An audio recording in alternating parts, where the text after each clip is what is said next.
मौलाना फजल रहमान के पुराने साथी बन गए हैं इमरान खान के इत्तेहादी। जमीयत उलमा इस्लाम शेरानी ग्रुप ने पाकिस्तान तहरीक इंसाफ से मजहबी और सियासी मामलात पर इत्तेहाद का ऐलान कर दिया। चेयरमैन तहरीक इंसाफ ने मौलाना शेरानी की PTI में शमूलियत का खैर मकदम किया।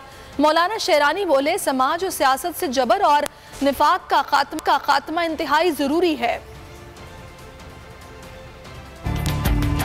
साथ ही बन गया कप्तान का इत्तेहादी। JUI शेरानी ग्रुप और PTI में इत्तेहाद, मजहबी और सियासी मामलात पर इत्तेफाक का ऐलान। इमरान खान से मौलाना खान मोहम्मद शेरानी से मुलाकात हुई। मुल्की सियासी सूरत हाल पर तबादला ख्याल किया गया। चेयरमैन तहरीक इंसाफ ने मौलाना शेरानी ग्रुप का खैर मकदम किया। इमरान खान ने कहा, अरफा मकासद के हुसूल के लिए जिद्दोजहद सियासत का इम्तियाज है। तहरीक इंसाफ आला सियासी और समाजी मकासद के हुसूल के लिए कोशां है। दोनों जमातों के माबैन तय पाने वाले मामलात की कामयाबी के लिए दुआगू हूँ। मौलाना शेरानी ने कहा, इस्लामोफोबिया के तदराक के खिलाफ जिद्दोजहद मुश्तरकात में से है। समाज और सियासत से जब्र और नफाक का खात्मा अहम जरूरत है। PTI की आला क़यादत ने शेरानी ग्रुप के इत्तेहाद का खैर मकदम किया और मुस्तकबिल में सियासी सतह पर साथ देने की यकीन दहानी भी कराई।